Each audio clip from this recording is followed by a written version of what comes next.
Gracias por continuar con nosotros en Gilberto Brenis Live. Y bueno, vamos a platicar del despertar espiritual. Como les decía al principio del programa, como que hemos estado escuchando estas palabras mucho de manera frecuente y últimamente, por supuesto. Así que, ¿de qué se trata? Está con nosotros Eustaquio Aquino, a quien saludo con muchísimo gusto. Qué gusto verte. El gusto es mío, Gil. Muchas gracias. Encantado de poder compartir contigo este fascinante tema. Oye, fíjate que sí está muy de moda el escuchar, ¿no? El despertar espiritual y que son los tiempos de esta situación. Y yo nunca me he adentrado mucho en este término. En realidad, ¿qué significa el despertar espiritual? Yo lo podría catalogar como en dos grandes rubros, ¿no? El primer rubro es entender que las cosas no suceden afuera, sino toda la experiencia es interna y por lo tanto los únicos responsables de lo que nos pasa somos nosotros mismos, incluso aquellas cosas que pareciera que nos hacen a nosotros, ¿no? Y en otro sentido, pues es el segundo rubro, estaría relacionado a entender que nosotros somos los que, por lo tanto, al ser nosotros los responsables, somos nosotros los que tenemos la capacidad de poder crear nuestra realidad, ¿no? Yo lo vería en estos dos grandes rubros. Ahora, aquí lo importante es que realmente de donde deben hacer todo esto es de nosotros mismos, ¿no? ¿De qué forma podemos en un momento dado saber que necesitamos encaminarnos hacia ese despertar? Pues yo creo que normalmente sucede en lo que también se conoce en el ámbito de autoconocimiento y espiritualidad como la noche oscura del alma, aquellos procesos que hemos pasado de frustraciones, de abandonos, injusticias, que inevitablemente nos hacen mirar adentro y que eso es lo que ese, digamos, es el comienzo de un entendimiento sobre nuestra responsabilidad que tenemos con nuestra propia vida, ¿no? Entonces es interesante el poder entendernos bajo esta perspectiva, ¿no? Y precisamente hablando de esto, podríamos pensar, bueno, ¿y qué consecuencias o qué beneficios obtengo de ello?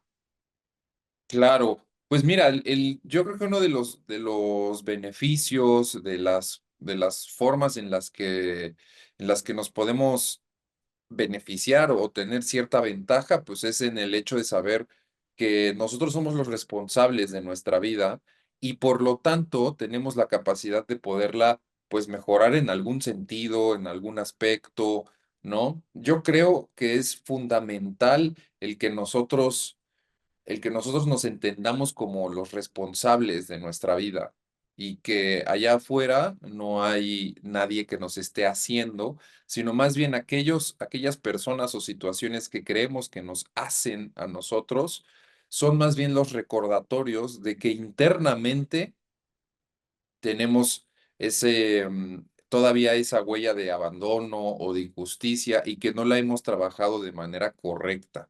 Yo creo que es muy importante, es valioso, es crucial incluso para tener una vida plena, el entendernos como los responsables de nuestra vida y en la medida de lo posible, concientizar aquellas situaciones en donde nos sintamos en una posición de desventaja, por ejemplo, o a veces sucede mucho que las personas se ofenden muy rápido por situaciones ajenas a ellos.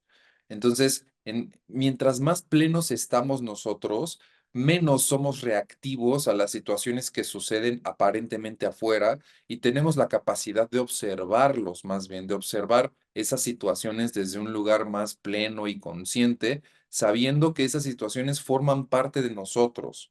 ¿No? Si lo aterrizamos a un ejemplo en específico, por muy tonto que sea, ¿no? Pero el que nos quieran ofender por el tono de piel, por ejemplo, ¿no? Que ahora está muy, muy categorizado, lamentablemente, ¿no? Entonces, por ejemplo, por el tono de piel hay personas que se ofenden rapidísimo, ¿no? Y cuando normalmente la ofensa nos hablaría de que hay un trabajo interno muy nulo y por lo tanto se siguen viendo como víctimas de su vida en vez de convertirse en responsables. Fíjate qué fuerte lo que dices, porque es fácil no caer en el victimismo.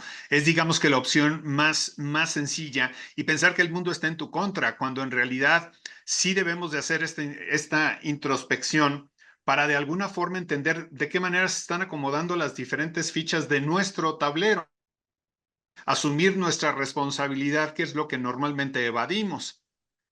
Sí, y la importancia de, en la medida de lo posible, concientizar sobre todo aquellas cosas en donde más nos cuestan trabajo. Y eso es algo que nosotros debemos de ir estudiando, de ir comprendiendo a lo largo de nuestra vida, con nuestro día a día, en el paso del tiempo. Y esas mismas cosas que más nos cuestan trabajo, saber desde dónde realmente nos cuestan trabajo, ¿no? Aquella persona en específico, no sé, en el trabajo que me molesta por alguna razón, entender el por qué, ¿no? Desde dónde viene. Seguramente es algo, no no es que seguramente, es que es una relación interna, ¿no? Es que no es que es seguramente, es una relación interna. Esa persona simplemente nos refleja aquella relación interna que yo tengo con eso que te molesta, ¿no? Y repito, la parte crucial de entendernos como los responsables de nuestra vida en todos los sentidos, ¿no? No es que las personas me hagan enojar, es que yo me enojo a partir de las acciones que yo veo afuera, ¿no? ¿Qué tan reactivo soy a las ofensas, entre comillas, del entorno? Porque no va a ser ofensa hasta que tú no lo proceses así, hasta que tú no proceses que eso es una ofensa, no va a ser una ofensa. Y también es entender desde dónde viene aquella intención de ofensa de los demás. Probablemente venga de sus programas carentes de autoobservación, de responsabilidad con su propia vida. Y entonces cuando lo ves desde esa perspectiva, es difícil que caigas en este juego de la ofensa, que es, lamentablemente, es algo que tenemos muy presente en el día a día, ¿no? Entonces, en ese sentido es que es el despertar espiritual, ¿no? Es la forma en cómo yo lo entiendo y tiene mucho que ver con la responsabilidad, por un lado, y también el sabernos creadores de nuestra vida desde un punto de vista en el momento presente, sobre todo, saber que nuestras reacciones hablan más de nuestros programas internos y de qué tanto nos hemos trabajado internamente para situaciones, sobre todo, que sean incómodas, ¿no? Porque las situaciones cómodas, pues ahí no hay ningún tema, pero en las situaciones incómodas, ¿cómo estás reaccionando? Y eso es lo que vale la pena observar. Oye, y algo que me gustaría saber, hablando del autoconocimiento, de lograr este despertar espiritual, me imagino que hay cualquier cantidad de herramientas, ¿no? Para poder lograrlo, para poder trabajar en ello. ¿Cuáles nos sugieres o por dónde nos sugieres empezar? Yo siempre voy a recomendar profundamente la meditación como parte fundamental, ¿no? Y creo que, bueno, ya en algún otro momento hemos platicado sobre la meditación, sobre el mindfulness, pero no es este trabajo místico o esotérico más que entrenar nuestra atención por lo menos 15 minutos al día al despertarnos o 15 minutos al día antes de dormir. Y es el poder concentrarnos en nuestra respiración durante 15 minutos. Y ese ejercicio de 15 minutos, que representa un porcentaje muy pequeño del día que estamos despiertos, normalmente son unas 10, 12, 14 horas que estamos despiertos en el día. De 14 horas, 15 minutos representa un porcentaje pequeñísimo, ¿no?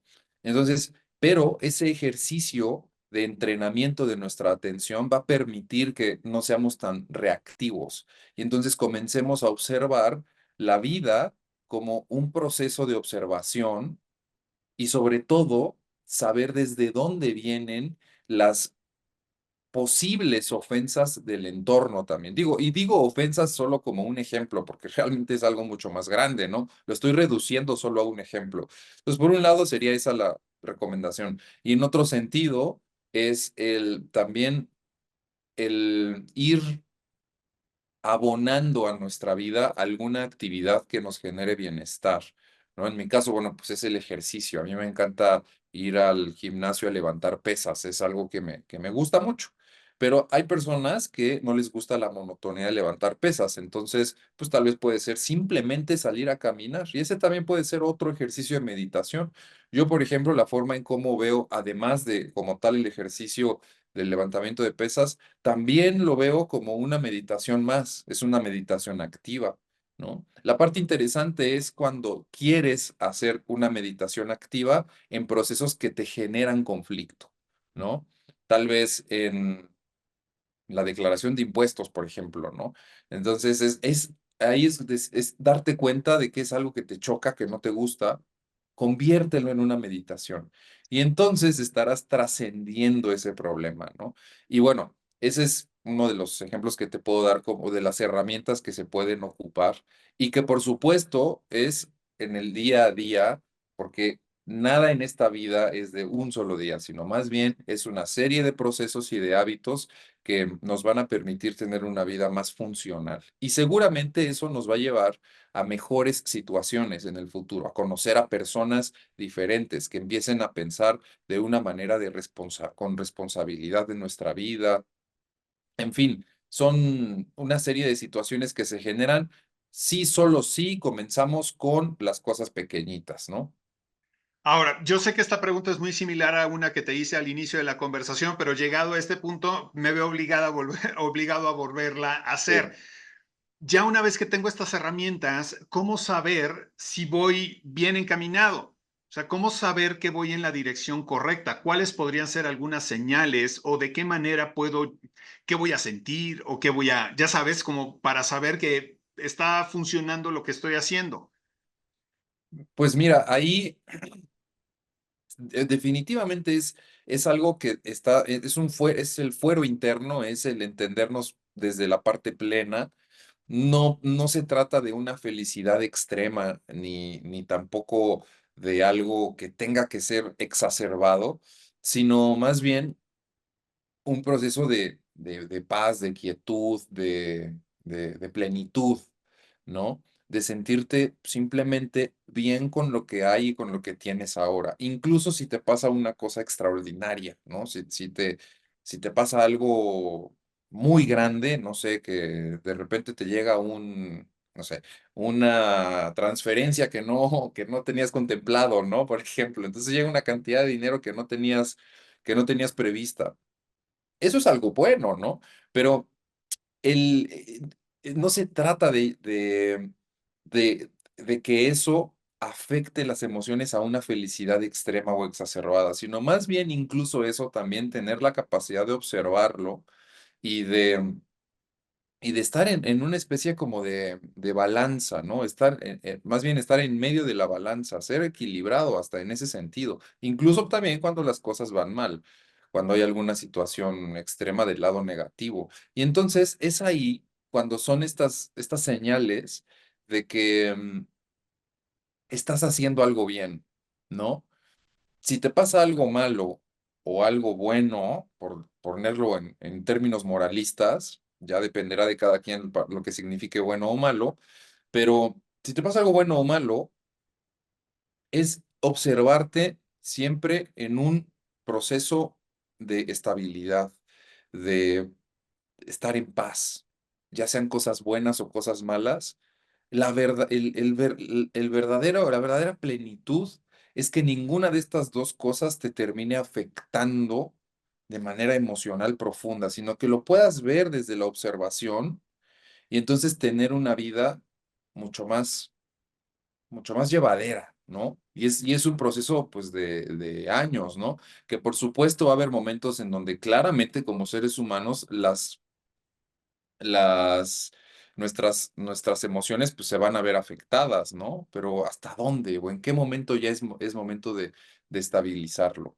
Muy Entonces, bien. bueno, es compleja la respuesta, la verdad, pero así es como te lo podría contestar. Muy bien, no, pues sí, la verdad es que creo que es compleja, pero es clara a la vez, ¿no? Y creo que eso es lo importante. Eustaquio, si queremos contactarte a través de redes sociales, ¿cómo podemos hacerlo? Pueden entrar a mi Instagram, que es eustaquio.aquino33. Ahí le pueden dar follow y podemos compartir temas relacionados a autoconocimiento, numerología, diseño humano, el encuentro con el propósito, salud mental y emocional también. En fin, una serie de cosas que vengo compartiendo desde hace ya algunos años con muchísimo gusto y con mucha pasión también. Muy bien, Eustaquio, te mando un abrazo, que tengas un excelente día. Igualmente, Gil, muchas gracias. Nosotros nos despedimos, gracias por habernos acompañado en una emisión más de Gilberto Brenis Live. Nos vemos mañana, muy puntuales, 3:30 de la tarde.